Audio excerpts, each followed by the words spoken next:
Dengan ini kita ucapkan bismillah bersama-sama untuk memperjuangkan, untuk menyuarakan kegelisahan, penderitaan kita yang kita rasakan selama ini ke kantor Kementerian Perdagangan Republik Indonesia.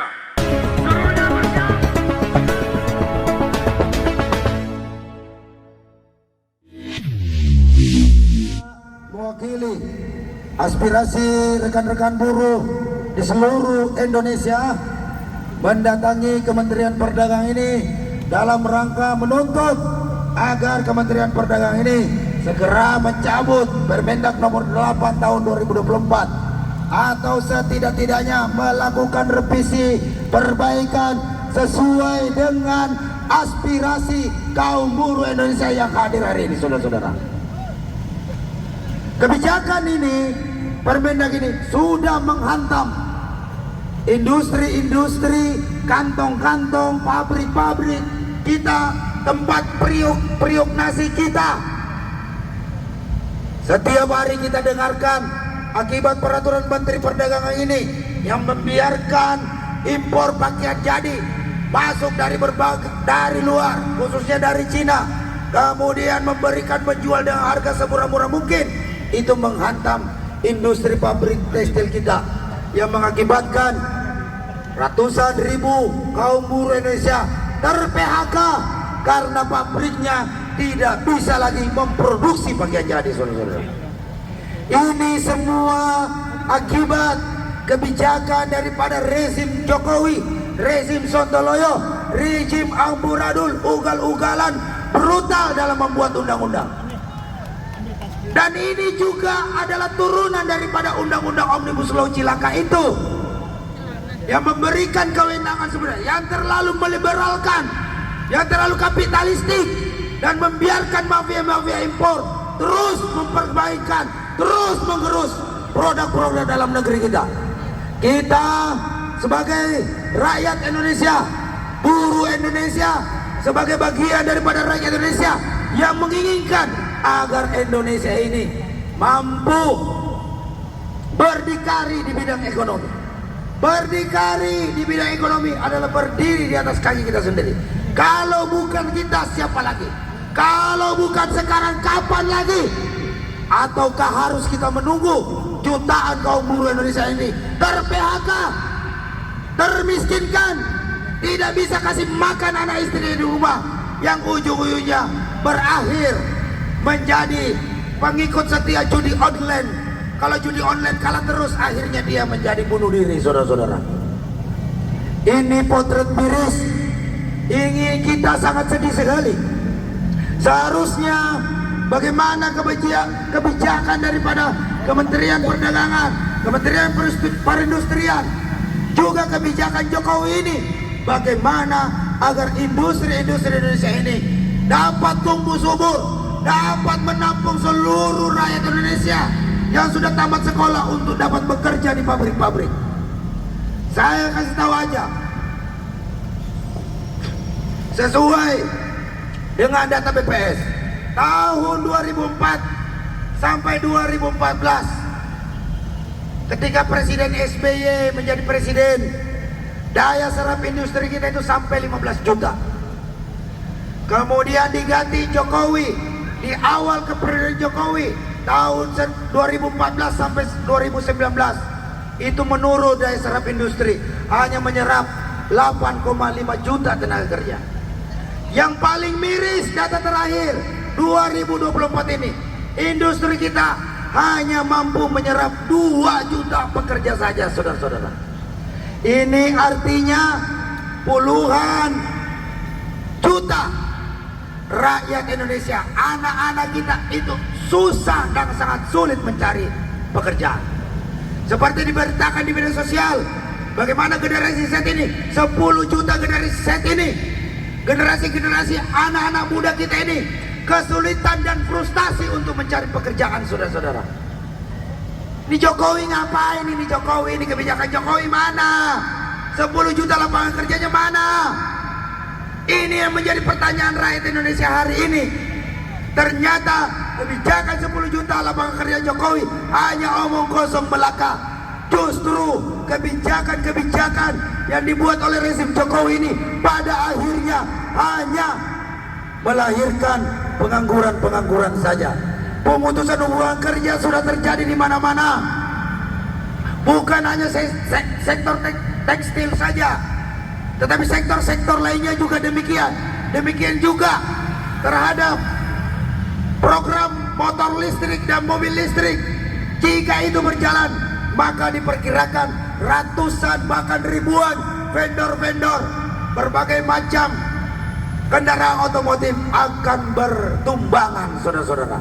Dan tentu saja akan melahirkan angkatan-angkatan PHK baru. Tidak mampu menciptakan lapangan kerja. Pemerintah ini tidak bijak dalam membuat kebijakan industrinya. Harusnya antara padat modal dan padat karya itu harus diparalelkan agar rakyat Indonesia ini tidak menjadi pengangguran di negeri sendiri. Justru yang menikmati lapangan kerja adalah tenaga kerja asing. Ini potret miris, sangat menggelikan dan sangat memalukan. Sangat bertentangan dengan janji-janji kampanye Jokowi waktu dia tahun 2019 kemarin. Jokowi bilang kerja, ternyata hanya kerjain rakyat. Janji 10 juta lapangan kerja, yang dicari kerja cuma anak menantu saja. Kurang ajar, brengsek memang. Maka dari itu perlu saya sampaikan, saudara-saudara, tadi ketika kita di dalam tadi, alhamdulillah sudah diterima oleh tim teknis yang membuat peraturan Menteri Perdagangan ini, khususnya masalah ekspor dan impor. Ada pembicaraan, mereka mendengar masukan kita. Pada akhirnya ada itikat baik dari Kementerian Perdagangan ini untuk melakukan revisi peraturan Menteri Perdagangan nomor 8 tahun 2024 ini. Tentu saja setelah mendengar apa yang jadi masukan-masukan dari kita.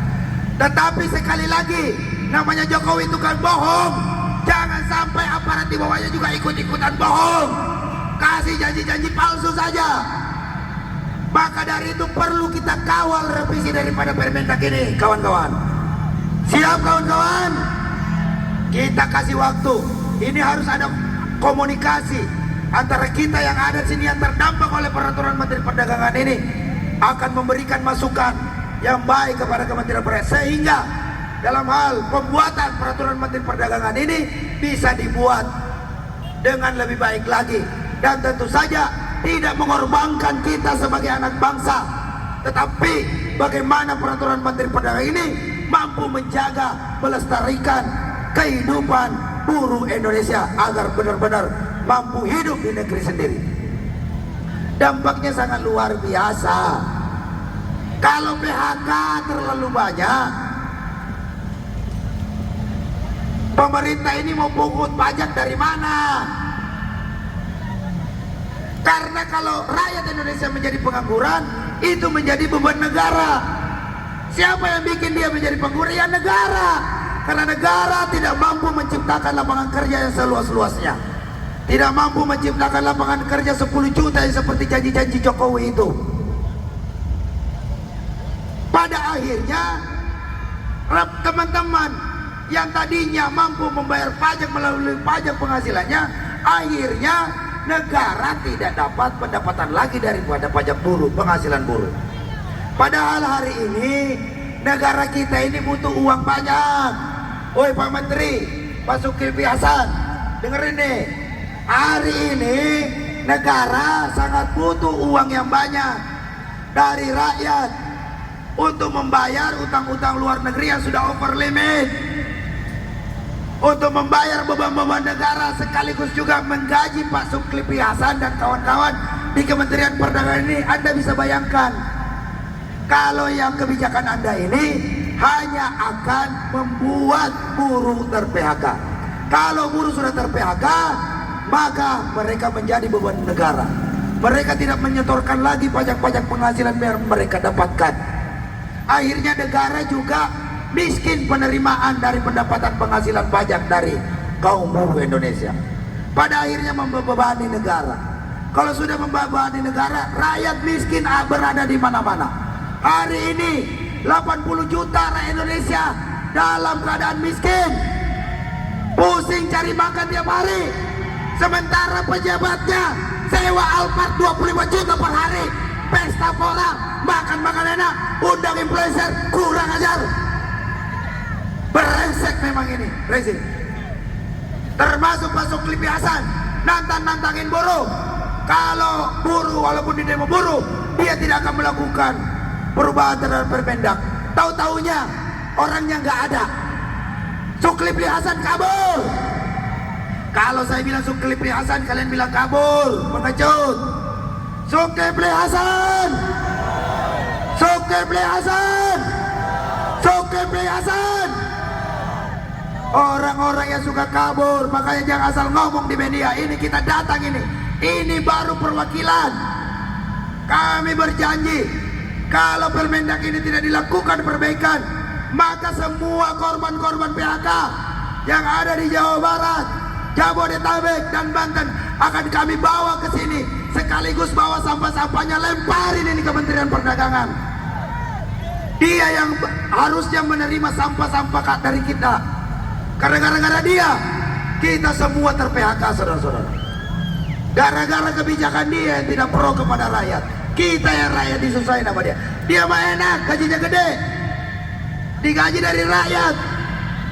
Wajar rakyat Batang ke sini marah. Maka dari itu, tadi yang perlu saya sampaikan sedikit, bahwa sudah ada komunikasi antara jajaran tim teknis yang membuat Permendak ini akan melakukan komunikasi yang baik dengan kita, aliansi-aliansi serikat pekerja, serikat buruh Indonesia, dan mereka nanti akan mengundang kita untuk melakukan dialog sekaligus diskusi, mencari solusi terbaik bagaimana mempertahankan industri-industri kita ya di dalam negeri kita ini agar tetap tumbuh, agar tetap kuat dan mampu memberikan kebaikan buat seluruh rakyat Indonesia. Jadi saudara-saudaraku sekalian yang dirahmati Allah, mungkin itu saja yang ingin saya sampaikan. Intinya kita tetap bersangka baik kepada Kementerian Perdagangan, tetapi kita juga perlu waspada, perlu siaga. Jangan sampai janji-janji Kementerian Perdagangan ini sama dengan janji-janji Jokowi, janji-janji palsu, karena ijazahnya palsu, makanya bikin kebijakan palsu. Kita dapat janji-janji palsu.